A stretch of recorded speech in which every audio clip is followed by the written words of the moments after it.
Hi again. We are now in the planning tutorial.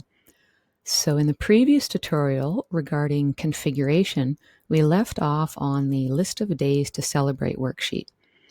The planning tutorial is all about looking at your selections. So we've jumped to the review your selections worksheet. From here, one of the most important things to remember whenever you make a change to the items you've selected, you need to refresh this sheet. So for example, if we're on the blue worksheet, the list of days to celebrate, and you modify a selection, you change it from not on my list to maybe something, you make a change in the selections. That won't be reflected until you refresh. So you go to review your selections and you click either on date or description, one of the headers in this table, either one. You right click on that item and you select refresh.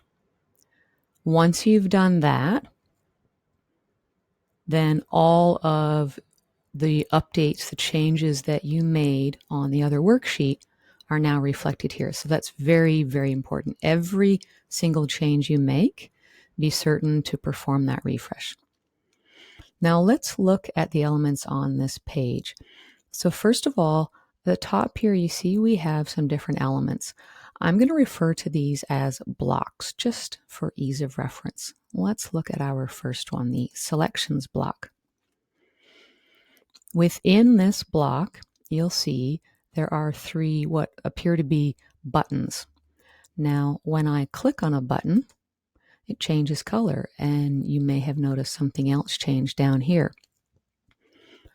Let's actually look at cell B3 for a moment before I continue any further. This is going to tell you how many items are being displayed in the list. So 21, if we scroll down, you can easily see those. But if we include not on my list, that's 987 items. You don't want to have to count those. That's why cell B3 is there, to give you an easy point of reference. So back to the selections block. So clicking on a button performs a selection or a deselection depending on the highlight. So right now it's not highlighted, so it's not selected. But my selections and maybe are highlighted. By highlighted, I mean they are displayed in a particular color. If you click on my selections, then it's not highlighted, so we're only displaying maybe. So the buttons are very important to the display information. Another feature that's important here is this little entry. This is your multi-select. So if you click on this so that it's no longer selected, it means you can only select one button at a time. So you really want to ensure that this is selected. I'm clicking on it again so we can select multiple. Now the selections block and the category block, they work in the same way. You'll see some button selections. They both have the multi-select option, and they also have a clear filter option in both of those blocks.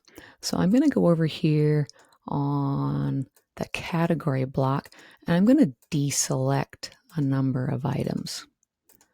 So if I do that, you'll see now some are highlighted, some are not. If I click on clear filter, it's going to remove all the filters and select everything. Basically bring it back to the starting point. So that's an important button to know as well. Now let's look at timeline. This block is a little bit different in that it doesn't contain the multiple filters. Now we're going to come back to that in a moment. If we go back to selections, you've seen how simply selecting the options changes the number of items displayed fairly easily.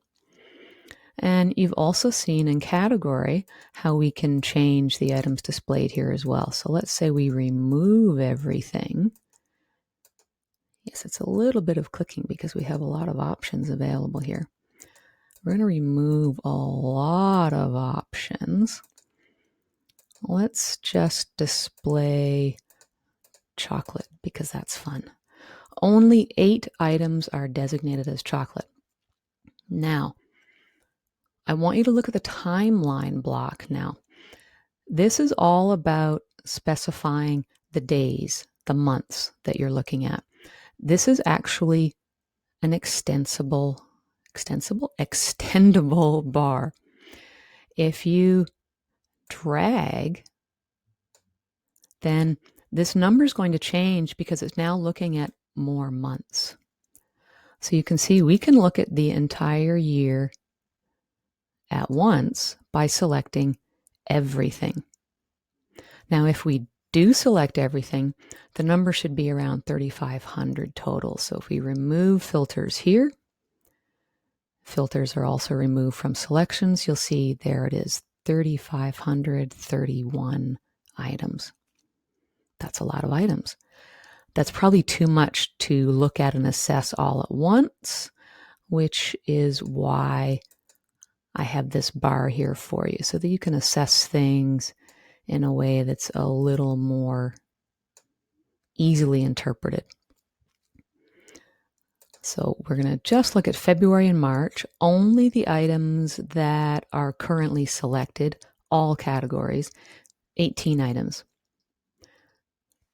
So this is how you would work through and figure out what you want to add to your editorial calendar.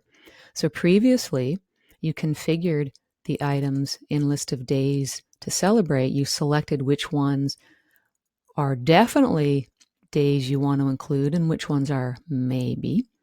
And then on your review selections, this is where you get to look at a glance, if you will, the items you've selected and how they map out over the different days. This is what's going to help you sort out what to add to your calendar and when to add it. So for example, if there's a day, let's say here's something interesting, Grammar Day is on the 4th of March. If you want to include a post for Grammar Day on the 4th of March, maybe you also want to include some Pinterest pins as well. And if you're using Pinterest, then you know typically people on Pinterest plan ahead. They don't look for activity the week before an item. They generally look 30 to 60 days before. So if you wanted to take advantage of Grammar Day and have a blog post associated with that and some Pinterest pins, then you don't want to write that the week before. You probably want that to be on your calendar somewhere at the beginning of February, maybe even earlier.